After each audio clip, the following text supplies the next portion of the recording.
Narcotic drugs and psychotropic substance act 1985। Narcotics drugs and psychotropic substance act 1985। अब ये 85 वाला अधिनियम स्वपाक औषधि और मनः प्रभावी पदार्थ अधिनियम 1985 में क्यों लाया गया, इसके उद्देश्य के भी बारे में आगे ही पढ़ेंगे। लेकिन इस अधिनियम की शुरुआत करें तो सबसे पहले तो ये समझ लीजिए कि ये 1985 का संसद ने 1985 में और भी अधिनियम लाए होंगे, तो ये 1985 का जो अधिनियम संख्यांक है, अधिनियम संख्यांक मेरे ख्याल से 86 था, ये 61 है।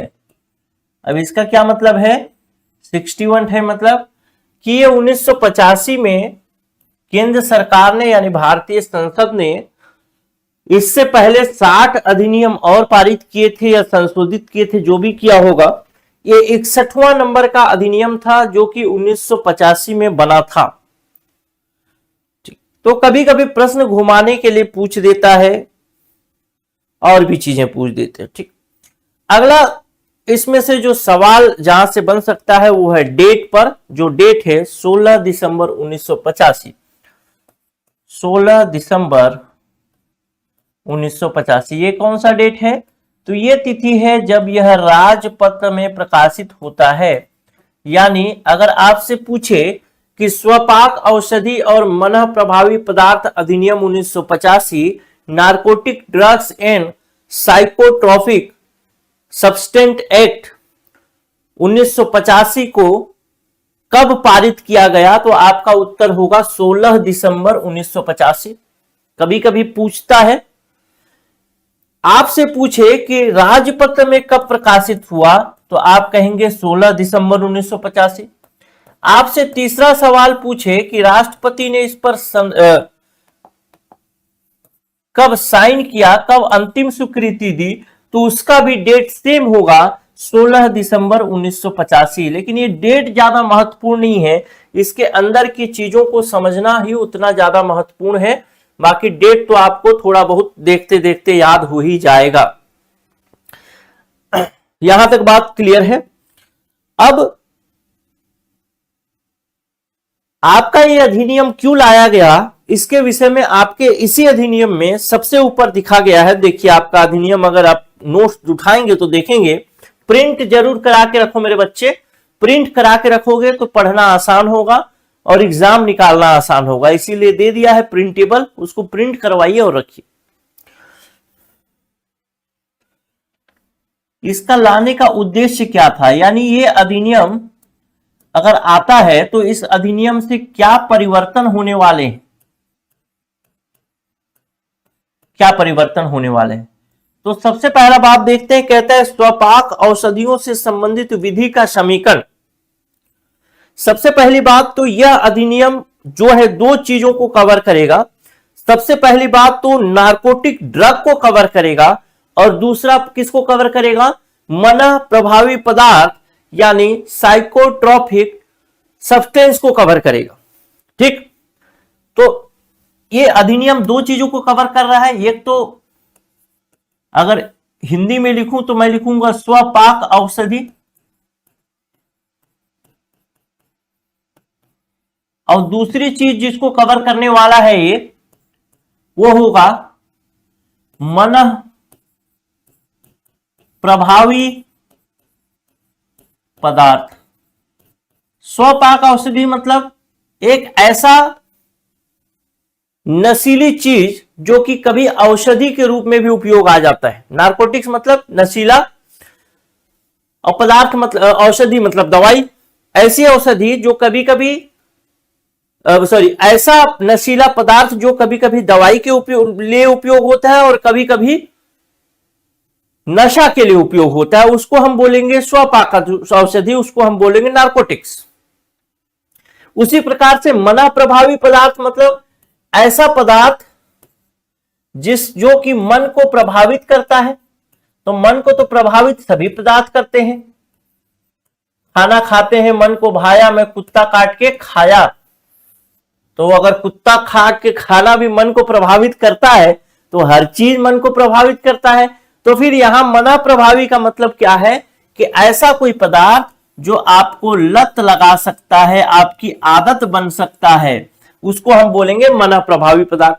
दो तरीके की चीजों को यह कवर करेगा अधिनियम, एक तो स्वपाक औषधि यानी नार्कोटिक ड्रग्स को, और दूसरा मना प्रभावी पदार्थ। और इन सब ये दोनों चीजों के लिए सबसे पहला ये उद्देश्य इसका है विधि का समीकरण। इसका मतलब क्या है?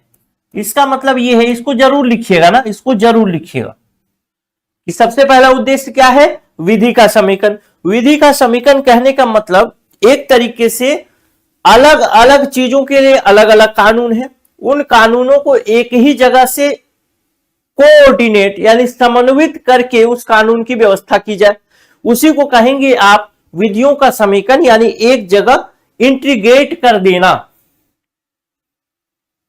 दूसरा,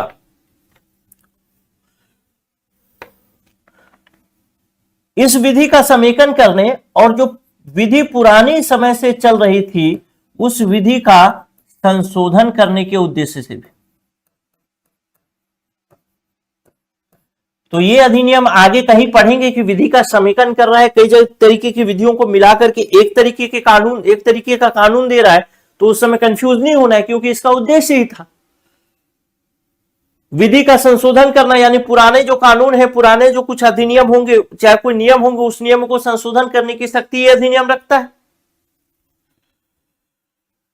इसके अलावा जो अभी स्वपाक औषधि है या मना प्रभावी पदार्थ है, इन सब के लिए इन सब पर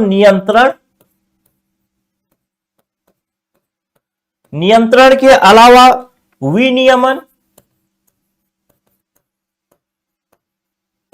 विनियमन के अलावा अवैध व्यापार को रोकने, पॉइंट वाइज लिख देता हूं,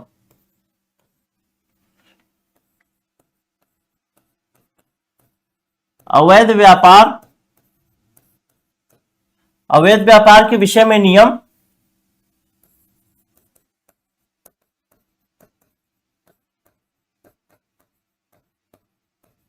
किसको अवैध व्यापार बोलेंगे उन सब चीजों को बताएगा। इसके अलावा प्रयुक्त संपत्ति के समहरण, यानी जो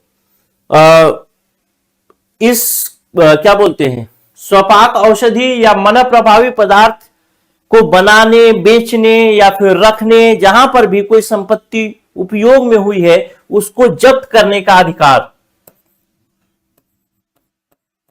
प्रयुक्त संपत्ति का समहरण लिखें या फिर जब्त लिख देता हूं तो आपको समझ में आएगा, जब्ती। ठीक, प्रयुक्त संपत्ति का समहरण यानी जब्ती। इसके साथ साथ जो अंतरराष्ट्रीय कन्वेंशन हुए हैं, अगर हिंदी में बोले तो अंतरराष्ट्रीय अभिसमय, उनको लागू करने के लिए भी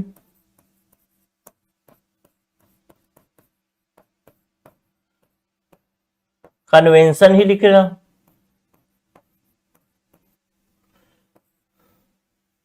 कन्वेंशन लागू करने के उद्देश्य से।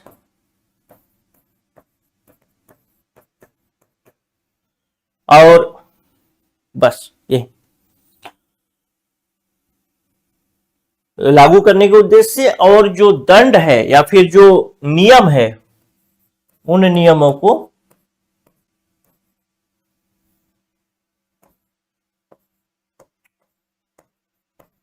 नियम कड़े यानी सख्त, कड़े मतलब सख्त करने हेतु। तो अब ये बात समझ में आ गई है और इसको जरूर लिखिएगा ये 8 पॉइंट को, कि ये अधिनियम जो लाया गया, ये अधिनियम पुराने जो कानून चल रहे थे उन कानूनों को इंटीग्रेट करता है, पुराने कुछ कानूनों को संशोधित करता होगा,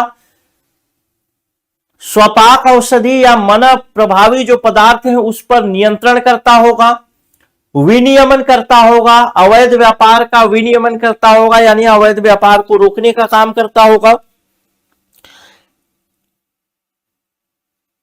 इसके अलावा उसके व्यापार मतलब जो संपत्ति उपयोग हो रही है उसके संहरण की यानी क्या बोलते हैं जब्ती के लिए,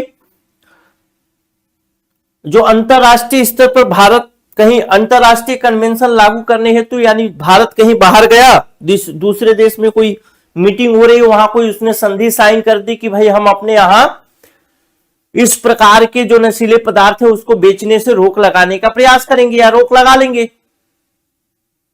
तो अब आएगा भारत का जो व्यक्ति गया होगा, राष्ट्रपति गए, प्रधानमंत्री गए, जिससे भी सील साइन हुआ होगा, तो अब भारत उसको लागू करेगा और जो पुराने नियम थे इसके लिए उसको और कड़ा किया जाएगा। कड़ा करने का मतलब क्या है कि जैसे कोई दोषी है तो उसको मान लेते हैं पहले थाने से जमानत मिल जाती थी, अब उसको कोर्ट से जमानत होगी। पहले कोई दोषी है उसको 2 साल की सजा थी, उस सजा को 10 साल किया जाएगा। पहले कोई दोषी है उसको वो निर्दोष है उसको साबित करने का भार सामने वाली पार्टी पर रहता होगा यानी जो पुलिस पकड़ती होगी उस पर, लेकिन अब जो है उस पर हो जाएगा। इस तरीके से नियमों को कड़ा करने के उद्देश्य से बनाया। तो इस पॉइंट को जरूर लिखिएगा, आगे आने वाले समय में ये काम आ सकता है। अब एक महत्वपूर्ण पॉइंट देखते हैं